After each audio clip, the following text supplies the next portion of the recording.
김연숙 성도입니다. 야고보서 4장입니다. 너희 중에 싸움이 어디로부터 다툼이 어디로부터 나느냐? 너희 지체 중에서 싸우는 정욕으로부터 나는 것이 아니냐? 너희는 욕심을 내어도 얻지 못하여 살인하며 시기하여도 능히 취하지 못하므로 다투고 싸우는도다. 너희가 얻지 못하면 구하지 아니하기 때문이요 구하여도 받지 못하면 정욕으로 쓰려고 잘못 구하기 때문이라. 가늠한 여인들아, 세상과 벗된 것이 하나님과 원수됨을 알지 못하느냐? 그런즉 누구든지 세상과 벗이 되고자 하는 자는 스스로 하나님과 원수되는 것이니라. 너희는 하나님이 우리 속에 거하게 하신 성령이 시기하기까지 사모한다 하신 말씀을 헛된 줄로 생각하느냐? 그러나 더욱 큰 은혜를 주시나니 그러므로 일렀으되 하나님이 교만한 자를 물리치시고 겸손한 자에게 은혜를 주신다 하였느니라. 그런즉 너희는 하나님께 복종할지어다. 마귀를 대적하라. 그리하면 너희를 피하리라. 하나님을 가까이 하라. 그리하면 너희를 가까이 하시리라. 죄인들아, 손을 깨끗이 하라. 두 마음을 품은 자들아, 마음을 성결하게 하라. 슬퍼하며 애통하며 울지어다. 너희 웃음을 애통으로, 너희 즐거움을 근심으로 바꿀지어다. 주 앞에서 낮추라. 그리하면 주께서 너희를 높이시리라. 형제들아, 서로 비방하지 말라. 형제를 비방하는 자나 형제를 판단하는 자는 곧 율법을 비방하고 율법을 판단하는 것이라. 내가 만일 율법을 판단하면 율법을 주는 자가 아니요 재판관이로다. 입법자와 재판관은 오직 한 분이시니 능히 구원하기도 하시며 멸하기도 하시느니라. 너는 누구에게 이웃을 판단하느냐?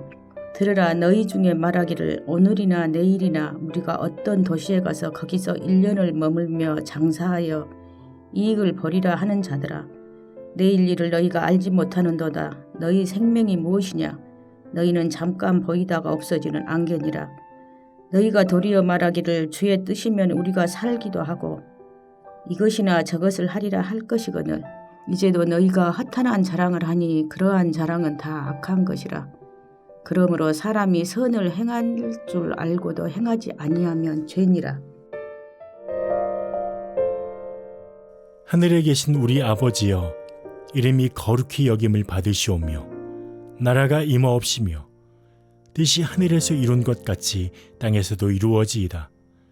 오늘날 우리에게 일용할 양식을 주옵시고 우리가 우리에게 죄 지은 자를 사하여 준 것 같이 우리 죄를 사하여 주옵시고 우리를 시험에 들게 하지 마옵시고 다만 악에서 구하옵소서. 대개 나라와 권세와 영광이 아버지께 영원히 싸움나이다. 아멘.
십자가에 달려 하시사 날 자유하게 했으니 내 몸과 마음을 주 위에 다스게 하소서.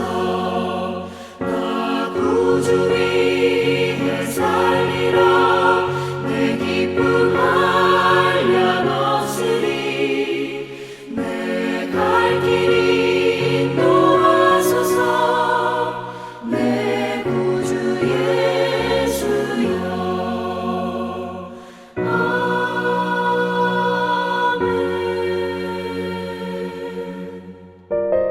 오늘 보신 하나님의 말씀은 누가복음 18장 18절부터 19절까지 말씀입니다.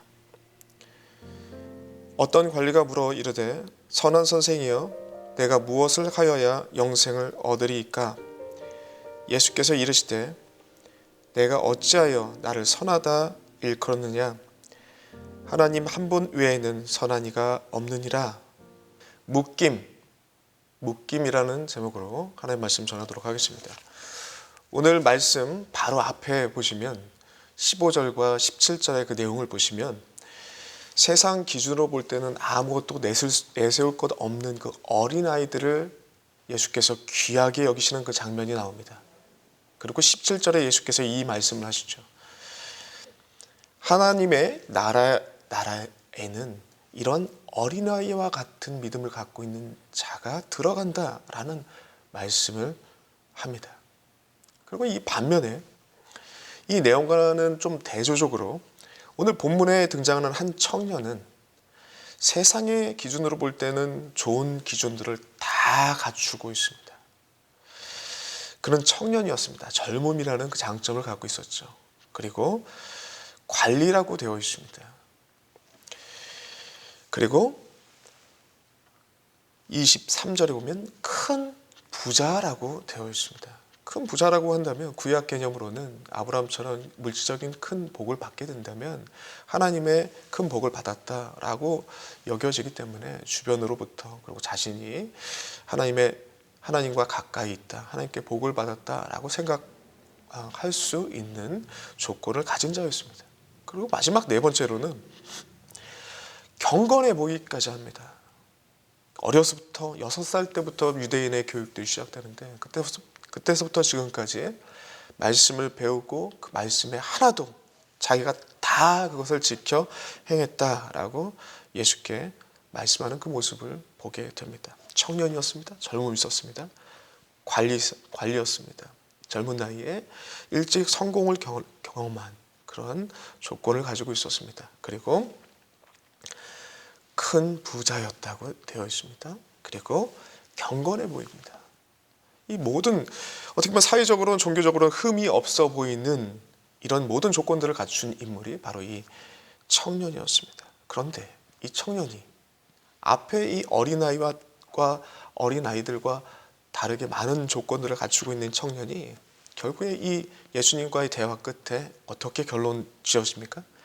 하나님의 나라에 들어가지 못하는 점점 멀어지는 모습으로 말씀이 끝나는 것을 우리가 확인할 수 있습니다. 그리고 오늘 표현으로 보자면 영생을 얻지 못하고 돌아가게 근심하며 돌아간다라는 내용이 오늘 본문의 내용인 것입니다. 이것을 통해서 우리는 아주 기본적인 우리의 구원의 신앙의 내용을 한번 살펴볼 수 있습니다. 무엇이냐?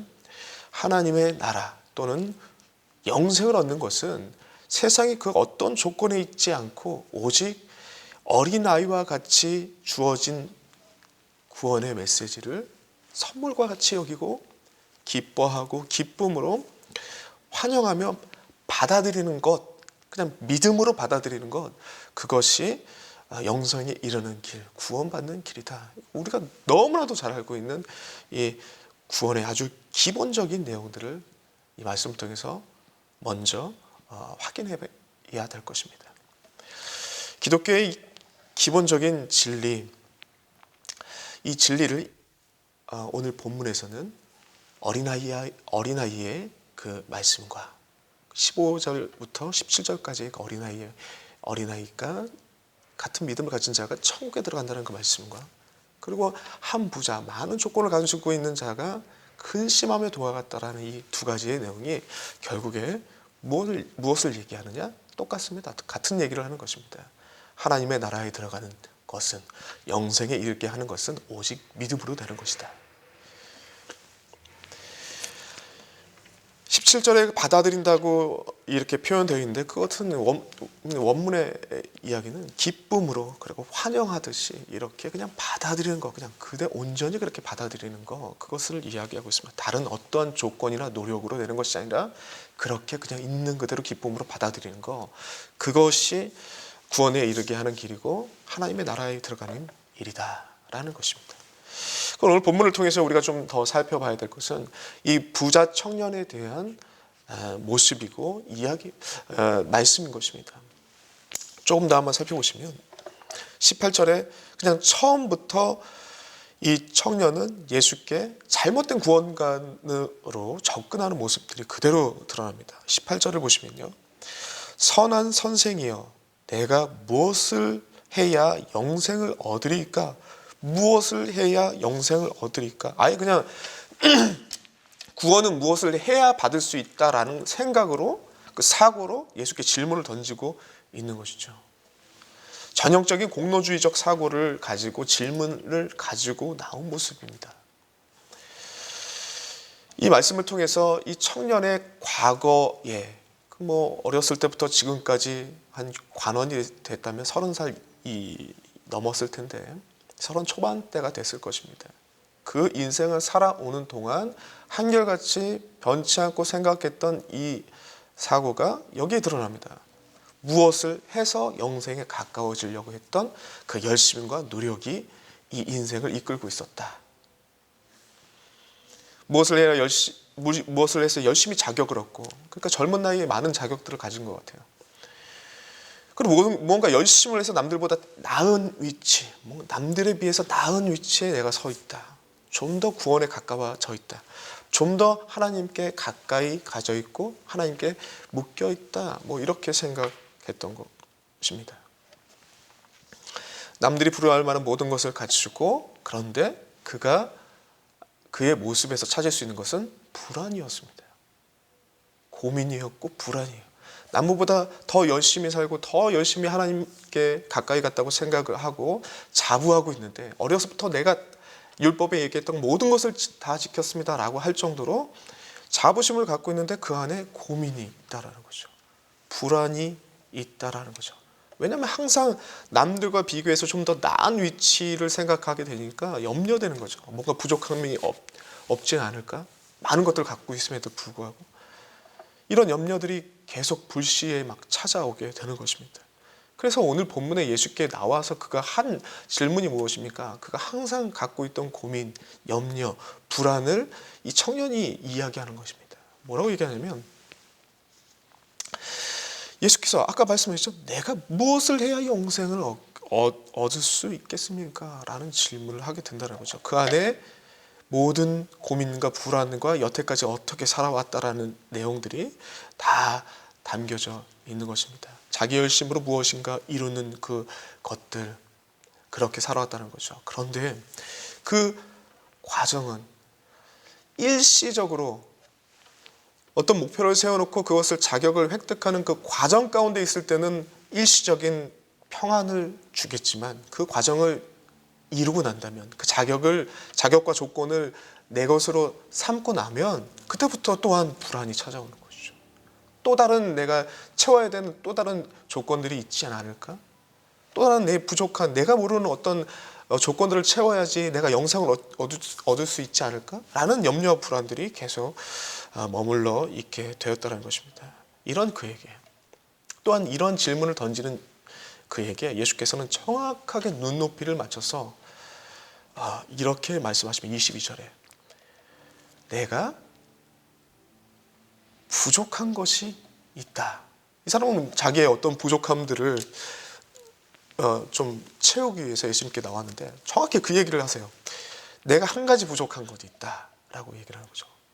이 청년을 들었을 땐 귀가 번뜩였을 것입니다. 평생을 자기가 어떻게 보면 채워왔다고 생각했지만 여전히 찾아오는 그 불안 때문에 고민하고 있었던 그 부족이 무엇인가라고 고민하고 있던 그에게 예수께서 이렇게 말씀하시는 거예요. 한 가지 부족한 것이 있다. 정말 눈높이에 맞춰서 예수께서 딱 그 얘기를 하시는 겁니다. 그러고 나서 어떤 말씀을 이어오시냐? 무언가 더 예수께서 말씀하십니다. 무언가 더 채우려고 하는 것이 아니라 그 여태까지 채웠던 그 모든 것들을 버려라, 내려놔라. 그리고 나를 따라라. 그게 내가 지금 부족한 모습이다 라고 이야기를 이 부자 청년에게 하고 있습니다. 결국 이 말씀을 듣고 부자 청년은 고민하고 결국엔 예수의 곁을 떠나는 그러한 모습을 보이게 됩니다. 이 청년은 여태껏 겉으로 볼 때 사회적으로 일찍 성공하고 인정받고 종교적으로도 존경받을 만한 이 모든 조건을 갖추고 있고 무엇보다도 하나님을 향한 그 열심이 있는 사람으로 주변의 평판이 잦아있고 본인 스스로가 그렇게 자부했던 인물인데 이 예수님의 이 모든 것들을 내려놓고 나를 따르라 이 말씀에 충격을 받게 되는 거죠. 자신이 살았던 모든 인생을 내려놓고 예수 그리스도를 따르는 것이 영생이다라고 하는 그 질문, 여태까지 내가 살아왔던 그 100이라고 한다면 90을 내가 이루었다고 생각하고 10만 채우면 되겠다라고 예수님께 질문을 던졌는데 90 그거 다 잘못됐으니까 내려놔라 라고 얘기를 듣게 되는 것이죠. 나는 그 정도로 영생에 가까운 사람이다 라고 생각을 했던 그 모든 생각과 그리고 10만 채우면 된다라는 그 조금만 채우면 된다라는 그 기대감이 한 방에 무너지는 대화였다는 것입니다. 그 대화 끝에 이 청년은 23절에 이 말씀을 듣고 심히 근심하더라. 마태의 표현을 빌리자면 그 청년이 재물이 많음으로 이 말씀을 듣고 근심하며 가니라 라고 되어 있습니다. 결국 영생과 멀어지는, 하나님의 나라와 멀어지는 모습으로 사라지는 것이 이 청년의 이야기를 하는 것입니다. 사랑하는 성도 여러분들, 유대인들이 율법의 행위를 강조하고 그 강조하는 공로주의적 구원관, 그 모습들이 잘못됐다는 건 우리는 성경 공부를 통해서 많은 설교자를 통해서 많이 듣고 알고 있습니다. 유대인들이 갖고 있는 뭔가 율법을 많이 지킴으로 하나님께 가까워지고 하나님께 구원과 묶여지는 그런 그것들이 잘못됐다는 걸 우리가 너무나도 배워서 알고 있어요. 그러나 그래서 이런 내용들을 보면 나는 그렇지 않지. 나는 믿음으로 구원받는다는 거 알고 있어. 공로로 받는 것이 아니라 거저 하나님의 은혜로 구원받는 거야 라는 것을 너무나도 다 잘 알고 있어요. 그래서 때로는 안심합니다. 안심하는 경우가 있어요. 나는 구원과 가까워. 나는 영생과 가까워. 하나님 나라와 가까워 라고 생각을 하고 있는데 여러분들 이 마태복음 7장을 보시면 이야기가 좀 다릅니다. 예수께서 마지막 그날을 생각하시며 예수를 믿는다고 했던 그 사람들에게 그리고 지옥 심판으로 떨어질 그 사람들에게 이야기하는 내용들이 있는데 딱 뭐냐면 공로주의에 빠졌던 사람들이에요.